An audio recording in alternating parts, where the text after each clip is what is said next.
सत्र के अध्यक्ष सीनियर प्रोफेसर पूरन चंद टंडन जी को मंच पे बुलाऊं उससे पूर्व मैं उनके बारे में कुछ बताऊं। उनके बारे में कुछ बताना, हम सब जानते हैं कि सूरज को चिराग दिखाना है, हम सबका उनसे विस्तृत परिचय है ही। फिर भी प्रोफेसर पूरन चंद टंडन, निदेशक भारतीय अनुवाद परिषद, प्रभारी संध्याकालीन हिंदी संस्थान भारतीय विद्या भवन, अध्यक्ष नव उन्नयन साहित्यिक सोसाइटी, आपके द्वारा जो है मध्यकालीन साहित्य के मर्मज्ञ विद्वानों की श्रेणी में आप आते हैं। आप भारतीय काव्यशास्त्र, अनुवाद, प्रयोजनमूलक हिंदी भाषा शिक्षण और मीडिया के विशेषज्ञ के रूप में पूरे भारत में ही नहीं विश्व में जाने जाते हैं। आपके द्वारा 55 पुस्तकें, हम सब जोरदार तालियों से एक बार मैं चाहूँगा कि 55 पुस्तकों का संयुक्त लेखन, 14 पुस्तकें आपके द्वारा संपादित, 13 सह संपादित और 14 अभी प्रकाशाधीन हैं। आपने 82 पुस्तकें, पाठ्य पुस्तकों का भी संपादन किया है। 5 शब्दकोश आपके द्वारा उनमें योगदान रहा है। जैसा कि पहले बताया जा चुका है, आपके द्वारा 130 एमफिल की डिग्रियां और 70 से अधिक पीएचडी दिल्ली विश्वविद्यालय में आपने दिए हैं।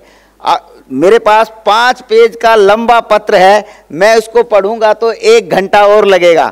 मैं आपसे निवेदन करता हूं कि गागर में सागर को के मेरे शब्दों को, मेरी भावनाओं को समझते हुए मैं प्रोफेसर पूरन चंद टंडन जी से निवेदन करूंगा कि वो आएँ और हमारा मार्गदर्शन करें।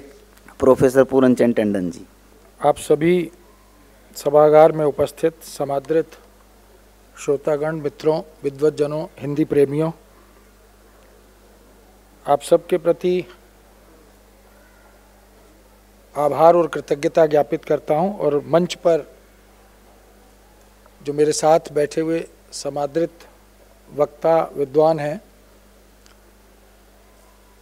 मैं ये सोच रहा था कि सुबह से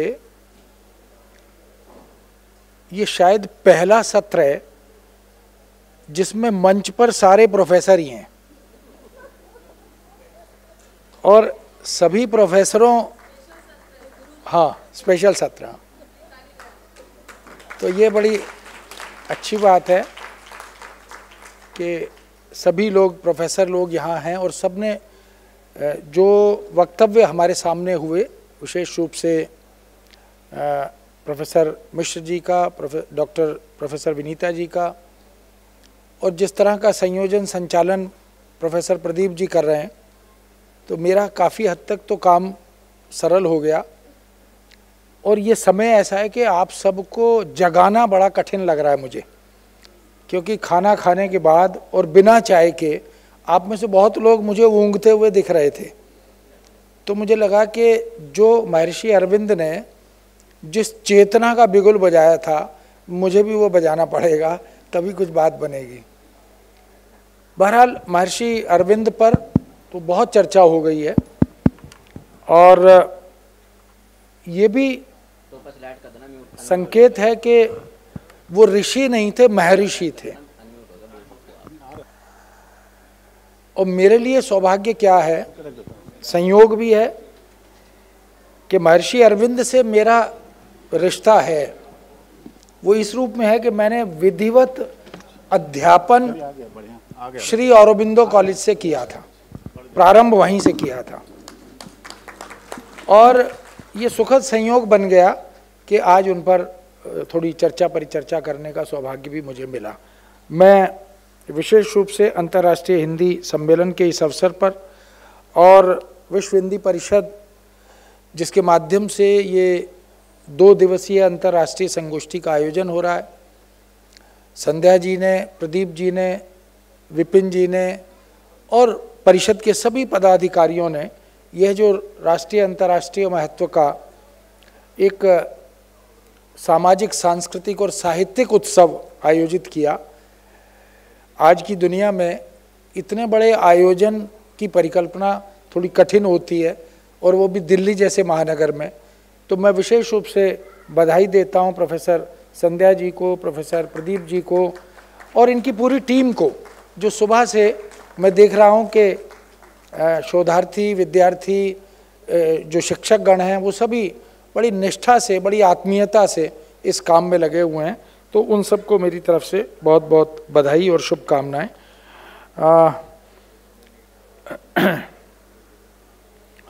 बहुत लंबा समय तो नहीं है, लेकिन जिस चेतना की बात प्रोफेसर दीक्षित ने प्रारंभ में अपने बीज वक्तव्य में सुबह सुबह की थी, उस चेतना को यदि हम हिंदी और विकसित भारत से जोड़ें तो मुझे लगता है कि महर्षि अरविंद ने जो बीज वपन किया था वह धीरे धीरे पल्लवित, पुष्पित होता हुआ दिखाई दे रहा है। विगत 2 दशकों में हमने भारत का उन्नयन अंतर्राष्ट्रीय स्तर पर देखना प्रारंभ किया है।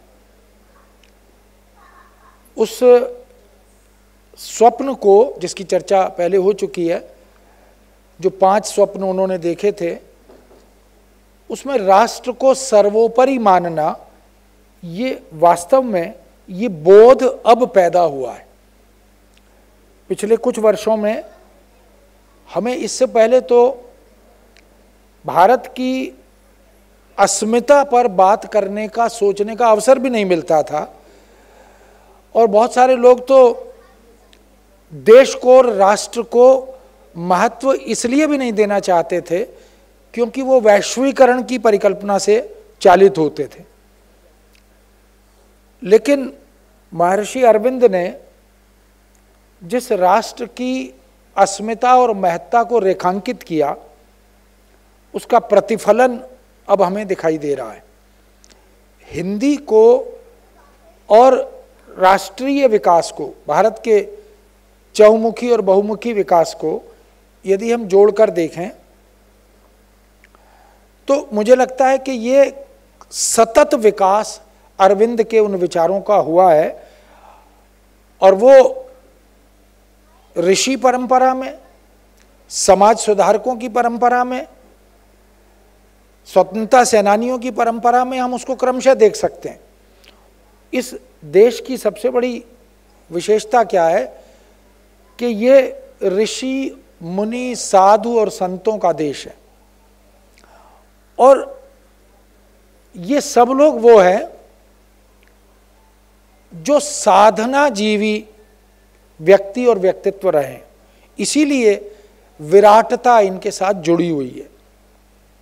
वर्तमान संदर्भों में अगर देखें तो नई पीढ़ी को थोड़ा सा आत्मसात करने में और इस बोध से जुड़ने में कठिनाई होती है क्योंकि नई पीढ़ी साधना जीवी कम है और साधन जीवी ज़्यादा है। इसलिए महर्षि अरविंद का जो प्रदेय है, जो अवदान है, और उस प्रदान को, उस अवदेय को रेखांकित करने का ये जो उपक्रम है, ये वास्तव में स्तुत्य है और मैं समझता हूँ कि इस तरह के प्रयत्न आगे भी सतत होने चाहिए। मैं जब वक्तव्य हमारे साथी दे रहे थे तो मेरे मन में एक विचार आया कि ऐसा कुछ होना चाहिए, भारत सरकार के पास एक प्रस्ताव जाए और अगर वो विश्व हिंदी परिषद की तरफ से जाएगा तो वो बहुत अच्छा होगा कि क्यों ना कोई ऐसी योजना बने जिससे भारत के ऋषि कोश का निर्माण और संपादन हो। कितने ऋषि इस देश ने दिए, कितने चिंतक और विचारक इस देश ने दिए जिन्होंने पूरी दुनिया का मार्ग प्रशस्त किया, लेकिन हमारी 21वीं शताब्दी की पीढ़ी, 20वीं शताब्दी की पीढ़ी ने धीरे धीरे उन्हें भुला दिया और उनके बारे में वो जानते भी नहीं हैं, जिसकी चर्चा पहले हो चुकी है, उस पर बहुत ज़्यादा बात नहीं करूँगा। लेकिन मुझे लगता है कि ये एक बहुत अच्छा सुझाव भारत सरकार के लिए हो सकता है। बहुत सारे वेद, पुराण, ब्राह्मण ग्रंथ, उपनिषद, गीता, रामायण, मानस, गुरु ग्रंथ साहब आदि आदि बहुत से ऐसे स्रोत हैं जिनको हम सामाजिक, सांस्कृतिक और साहित्यिक स्रोत के रूप में देखते हैं। अरविंद ने अपने दर्शन में, अपनी अध्यात्म चेतना में इन सब का प्रचुर मात्रा में लाभ उठाया, अध्ययन किया और फिर उसका जो प्रतिफल है उनके द्वारा लिखित रचनाओं के माध्यम से, उनके चिंतन के माध्यम से वो हमारे सामने आया। जब नरेंद्र मिश्र जी और विनीता जी बोल रही थी तो वहाँ मुझे नानक का वो प्रसंग याद आ रहा है जहाँ वो कहते हैं, मेरा मुझ में कुछ नहीं, जो कुछ है सब तेरा, तेरा तुझको सौंपया, क्या लागे है मेरा। तो ये एक सतत ज्ञान की परंपरा है, उस परंपरा का क्रमशः विकास हुआ है। उस विकास को हम भारतेंदु और द्विवेदी युग में भी देख सकते हैं, जहाँ वो भाषा चिंतन के माध्यम से उन्होंने इस मुद्दे को उठाया। भारतेंदु ने 400 दोहे भाषा चिंतन के लिखे, 400 दोहे, 34-35 साल की उम्र पाई और उतने में जो लिखा वो इतना लिख दिया कि अद्भुत। लेकिन उसमें भी राष्ट्र सर्वोपरि है, राष्ट्रभाषा सर्वोपरि है और एक भाषा की चिंता नहीं की, निज भाषा उन्नति आए, सब उन्नति को मूल। तो अपनी अपनी भाषा की उन्नति अगर हम सब करेंगे, उसके विषय में चिंतित होंगे, उसके विषय में प्रयत्न करेंगे, तो संभवतः ये जो भाषा संकट हमारे सामने अब खड़ा हुआ है, ये आज न खड़ा होता यदि हम अपनी अपनी भाषाओं के प्रति उतने जागरूक होते।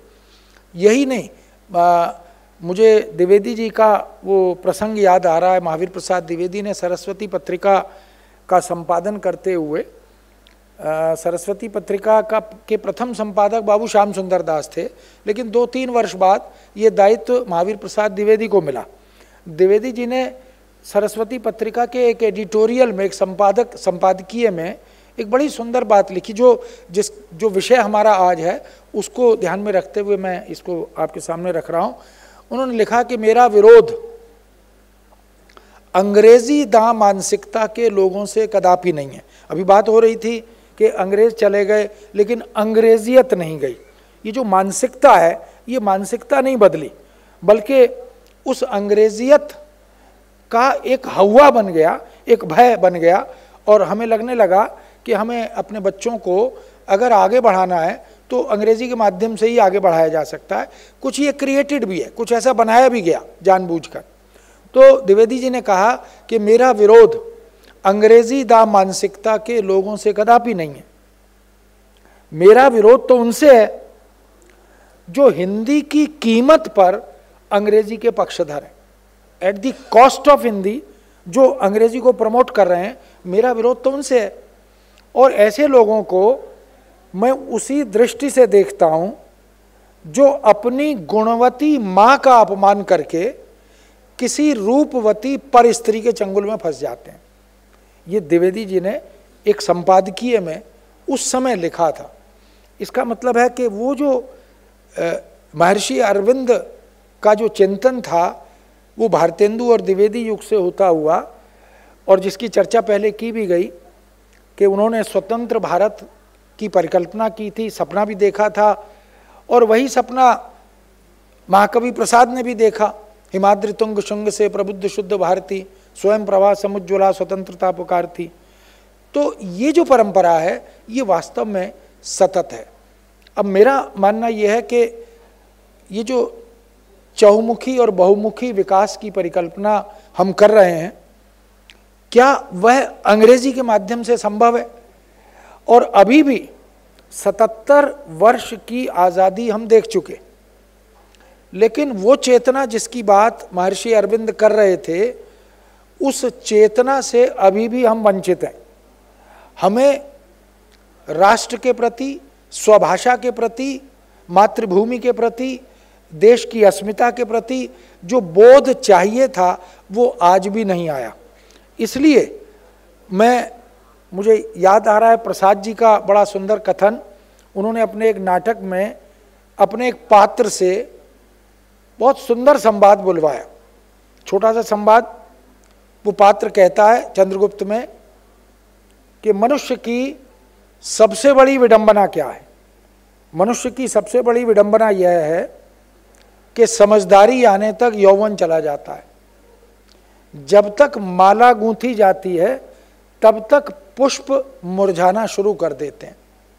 यदि 77 वर्ष के बाद भी ये चेतना और ये समझदारी नहीं आएगी तो फिर संभवतः कभी नहीं आ पाएगी। हम अपने बच्चों को अपने घरों में ये समझा नहीं पा रहे कि मातृभाषा की रक्षा करनी है, अपनी भाषा में अपने माता पिता से, भाई बहनों से बात करनी है। उनको लगता है कि गलत, भ्रष्ट, व्याकरण विरुद्ध अंग्रेजी में बोलकर और लिखकर वो एलीट दिखाई देते हैं, बहुत पढ़े लिखे दिखाई देते हैं, लेकिन स्वभाषा में बोलना उनके लिए हीनता का प्रश्न बन गया। सुबह चर्चा हो रही थी, माननीय हमारे पूर्व प्रधानमंत्री श्री अटल बिहारी वाजपेयी जब प्रधानमंत्री थे तो विज्ञान भवन से उन्होंने 14 सितंबर के दिन वक्तव्य देते हुए एक बड़ी सुंदर बात कही थी। उन्होंने कहा कि इस देश की विडंबना क्या है, जैसे प्रसाद जी ने कहा था, उन्होंने कहा इस देश की विडंबना क्या है। इस देश की विडंबना यह है कि यहाँ हिंदी की बात तो सब करते हैं लेकिन हिंदी में बात कोई नहीं करता। तो जब तक हिंदी में बात शुरू नहीं होगी तब तक हिंदी की बात का कोई अर्थ नहीं है। मुझे लगता है कि विश्व हिंदी परिषद का जो उद्देश्य है वो हिंदी को वैश्विक स्तर पर जो प्रतिष्ठा मिलनी चाहिए, जो सम्मान मिलना चाहिए, जबकि हिंदी के पास और भारतीय भाषाओं के पास ज्ञान संपदा की कमी नहीं है, भाषा की विरासत की कमी नहीं है, चिंतन और दर्शन, अध्यात्म, भक्ति, प्रेम, इन सब की परंपराओं की कोई कमी नहीं है। लेकिन हम लोगों ने विदेशियों के चश्मे से अपने देश को, अपनी संस्कृति को देखना शुरू किया और दुर्भाग्य ये कि विदेशियों ने जानबूझकर हमारे देश की छवि को न केवल खंडित किया बल्कि हमें अपमानित करने का भी प्रयत्न किया। वरना वह पूरी दुनिया, वो पूरा विश्व जो आज भारत को नतमस्तक होकर इसकी संस्कृति और इसकी मूल्य चेतना को स्वीकार कर रहा है। आज पूरी दुनिया 21 जून को योग दिवस मनाती है। इसका मतलब है हमारे पास एक सशक्त परंपरा तो थी, लेकिन विदेशियों ने षड्यंत्र के तहत इस देश को सपेरों का, लुटेरों का, गरीबों का, भिखारियों का देश घोषित कर दिया। और ये जो मनीषा है, ये जो प्रतिभा है, ये जो ऋषि और महर्षि परंपरा है, इससे हमने दुनिया को वंचित रखा। तो मुझे लगता है कि ये बहुत सही अवसर और समय है जब हम पुनर्विचार करें और इस पूरी भारतीय ज्ञान परंपरा को, इस पूरी भारतीय मूल्य परंपरा को, अगर उन सब पर बात करूंगा तो लंबा समय लगेगा, लेकिन मुझे याद आ रहा था अभी नरेंद्र मिश्र जी ने स्वामी विवेकानंद की बात की, स्वामी रामतीर्थ की बात की, महर्षि अरविंद की बात की, इसके बाद स्वामी रामकृष्ण परमहंस, महर्षि कणाद, महर्षि चरक, एक लंबी परंपरा है।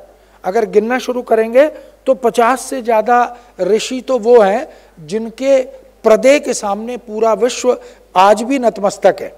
और इसी तरह जब हम मूल्यों की बात करें तो केवल नैतिक मूल्य नहीं, मानव मूल्य, जीवन मूल्य, धार्मिक मूल्य, आध्यात्मिक मूल्य, सांस्कृतिक मूल्य, राष्ट्रीय मूल्य, शैक्षिक मूल्य, वैश्विक मूल्य, प्राकृतिक मूल्य और जीवन शैली के मूल्य, इन सब मूल्यों पर हमारे यहाँ बहुत लंबी परंपरा है जिस पर चिंतन मनन हुआ है, काम हुआ है। और हमारे जो शिक्षाविद हैं, जो भाषाविद हैं, उनका प्रदेय जो है निश्चित रूप से वो स्तुत्य और वंदनीय है।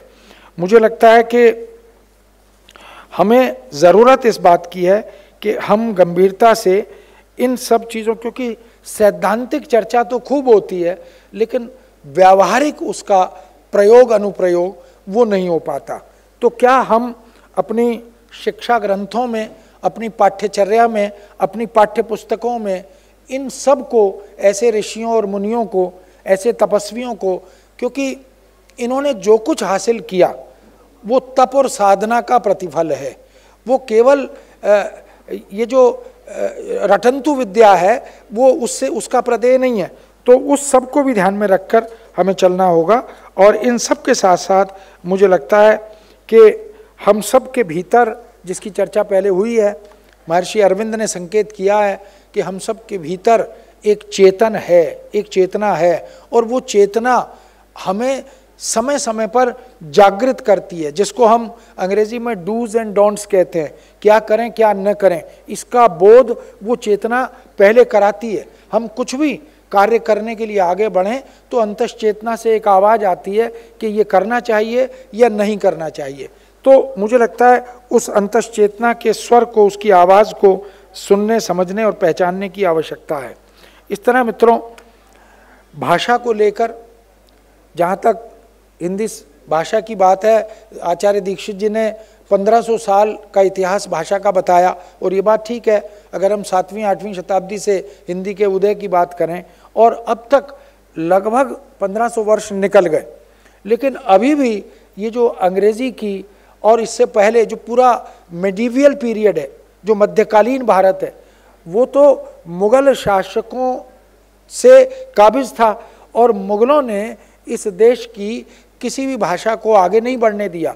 ये तो भला हो इन कवियों का, इन संतों का, इन ऋषि मुनियों का, जिन्होंने अपने मठों में बैठकर, जिन्होंने अपने घरों में बैठकर, अपनी झोंपड़ियों में बैठकर हिंदी को जीवित रखा, संस्कृति को जीवित रखा, और वो उस राजाज्ञा का पालन नहीं कर रहे थे। राजाज्ञा ये थी कि फारसी यानी पर्शियन वो राजभाषा है, राज्य और केंद्र पर्शियन में ही यानी फारसी में ही संवाद करेंगे, जो भी काम होगा उसमें होगा।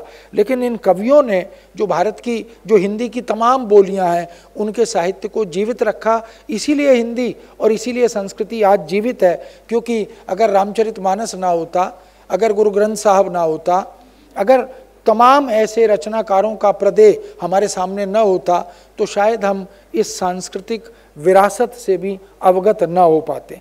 तो ज़रूरत यह है कि हमें जो मध्यकालीन मुग़ल शासकों का अभिशाप था उससे मुक्ति मिली, तो दूसरा अभिशाप अंग्रेज़ों से हमें प्राप्त हुआ, और अंग्रेज़ी में ही सोचने समझने की शक्ति पैदा करने का, क्योंकि वो तो लॉर्ड मैकाले की घोषणा थी कि इस देश की सांस्कृतिक जड़ें बहुत गहरी हैं, उन जड़ों को नष्ट करना सरल नहीं है। उसका एक ही उपाय है कि इस देश की भाषाओं को नष्ट किया जाए। ये तो लिखित में है जो कुछ उन्होंने कहा था, और उसी का दुष्परिणाम था कि हमारे देश की भाषाओं को हाशिए पर डाला गया। फिर धीरे धीरे धीरे धीरे उनको नष्ट करने के षड्यंत्र हुए, और अंग्रेज़ी को सर्वश्रेष्ठ भाषा ये बनाने का प्रयत्न हुआ, और उसी का दुष्परिणाम है कि हमारे देश के सभी लोगों ने अंग्रेज़ी दाह मानसिकता को आत्मसात कर लिया। तो ज़रूरत इस बात की है कि अब हम इस बात पर गंभीरता से विचार करें, जिस देश की हम रोटी खाते हैं, जिस देश का हम नमक खाते हैं, उस देश की भाषा का आदर करना, सम्मान करना, ये हम सबका नैतिक धर्म है। और ये आदर और सम्मान केवल धूप दीप से या पुष्पमाला से नहीं होगा, ये भाषा को आत्मसात करने से होगा, भाषा के प्रयोग अनुप्रयोग से होगा। इसलिए अपनी दैनिक चर्या में, जीवनचर्या में, हर कार्य में यथासंभव अपनी भाषा का सम्मान करते हुए, मातृभाषा को जीवित रखते हुए, और देश की भाषा राजभाषा और राष्ट्रभाषा के रूप में हिंदी को कैसे आगे बढ़ाया जाए, बच्चों के मनोमस्तिष्क में हिंदी के प्रति कैसे आदर पैदा किया जाए। हिंदी की बात आते ही बच्चे नाक-भौं सिकोड़ने लगते हैं। ये बड़ी विडंबना की स्थिति है।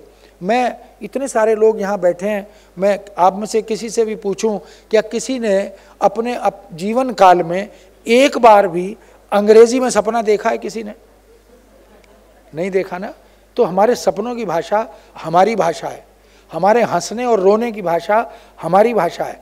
कोई अंग्रेजी में रोता नहीं है, कोई अंग्रेजी में हंसता नहीं है।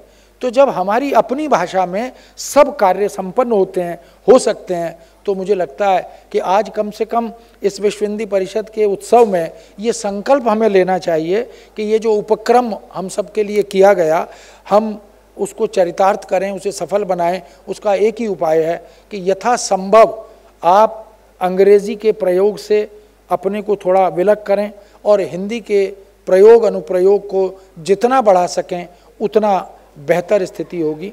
बहुत बहुत धन्यवाद।